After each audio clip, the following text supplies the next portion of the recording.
سلام، ستړي مشئ، ستاسې د روغتیا په هیله. په دې ویډیو کې غواړو په دې پوه شو چې په څه ډول باندې کولی شو ایکزاکت سیستم له پخواني کمپیوټر څخه نوي کمپیوټر ته واړوو، چې موږ دغه کار د USB فلش او همداراز آنلاین بیکاپ له لارې ترسره کولی شو. د دغه چارې د ترسره کولو لپاره لومړی ایکزاکت سیستم پرانیزو او وروسته په دغه برخه کې د خپل ډیټابیس لاندې کتلی شو چې زموږ ډیټابیس په دغه ځای کې شتون لري. وروسته په دغه 3 نقطو باندې کلیک کوو او په خوشي کولو باندې کلیک کوو چې په اتوماتیک ډول باندې موږ ته هغه فولډر پرانیزي چې په هغه کې ایکزاکت سیستم شته دی. کله چې دغه فولډر پرانیستل شو د ډیټابیس ترڅنګ د ډیټابیس بیکاپونه هم کاپي کوو. کله چې دغه ټولې برخې مو کاپي کړې، راځو خپل فلش پرانیزو او هلته یو نوی فولډر د ایکزاکت په نوم باندې جوړو او وروسته دغه مواد پیسټو.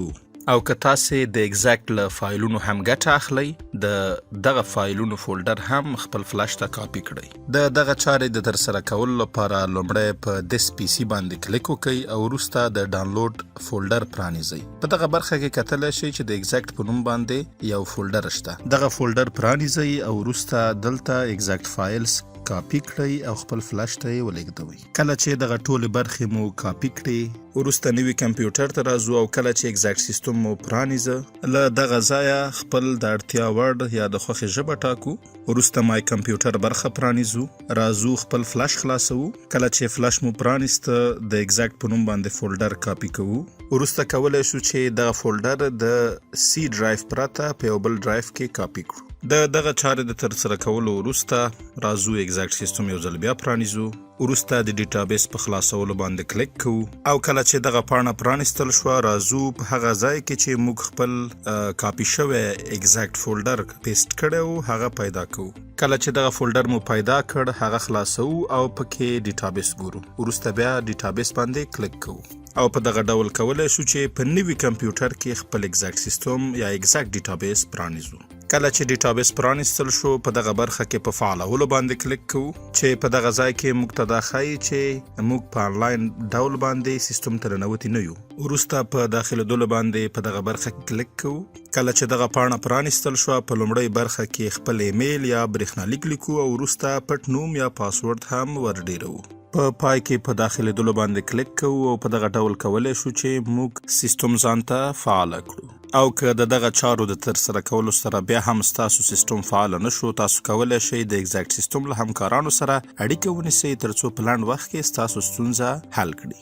او که غواړو د ایکزاکت له فایلونو هم ګټه واخلو، ځکه چې موږ له مخکینی کمپیوټر څخه دغه فایلونه کاپی کړي وو. کله چې په عمومي پاڼه کې په دغه برخه باندې کلیک کوو، ګورو چې موږ ته دغه فایلونه نه ښایي، ځکه په پخواني کمپیوټر کې د ایکزاکت فایلونه په دغه ځای کې وو چې تاسو یې دلته کتلی شئ، چې په نوي کمپیوټر کې په یو نوي فولډر او نوي ځای کې دي. د دغه ستونزې د حلولو لپاره لومړی راځو په یوزر باندې کلیک کوو او له همدې ځایه تنظیمات خلاصو. کله چې د تنظیماتو پاڼه پرانیستل شوه، په دغه برخه کې په سیستم باندې کلیک کوو. وروسته کله چې دغه برخه پرانیستل شوه، لږ لاندې راځو او د ایکزاکت فایلونو برخه کې په تغییرولو باندې کلیک کوو. وروسته په ای ډرایو کې هغه ځای ټاکو چې موږ هلته د ایکزاکت فایلونه کاپی کړل. وروسته دغه فولډر پرانیزو او بیا په سلیکټ فولډر باندې کلیک کوو. د دغه چارې له ترسره کولو وروسته کله چې بیرته راشو او په ایکزاکت فایلونو باندې کلیک وکړو، کولی شو وګورو چې اوسمهال فایلونه ټول ښکاري.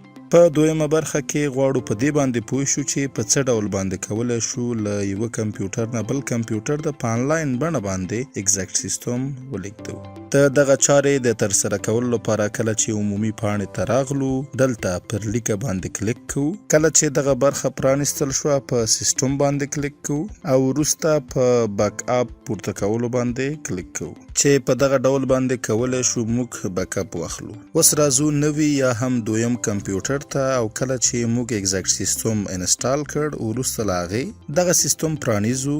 په دغه ځای کې خپله د خوښې ژبه ټاکو. وروسته په دغه برخه کې په داخلېدلو باندې کلیک کوو. کله چې دغه پاڼه پرانیستل شوه، لومړی خپل برېښنالیک یا ایمیل ادرس لیکو او وروسته چې کله مو پاسپورټ ولیکه، په داخلېدلو باندې کلیک کوو. کله چې سیستم ته ننوتلو او دغه پاڼه پرانیستل شوه، دلته په دغه برخه کې په سیستم باندې کلیک کوو او دلته په همدا اولنی ډیټابیس باندې کلیک کوو چې د کلیک کولو سره به دغه ډیټابیس ډاونلوډ شي. وروسته ور باندې بیا کلیک کوو ترڅو خلاص شي. کله چې مو پاسپورت وردننه کړ په دغه ډول کولی شو چې د انلاین بیک اپ له لارې هم خپل سیستم نوي کمپیوټر ته ولیږدوو. اوس مهال یو ځل بیا ایکزاکت سیستم ته ننوځو او په دغه برخه کې لیدلی شو چې زموږ ډیټابیس د بیک اپ په څیر باندې ښکاري. وروسته په دریو نقطو باندې کلیک کوو. بیا په دغه برخه کې په رنیم باندې کلیک کوو.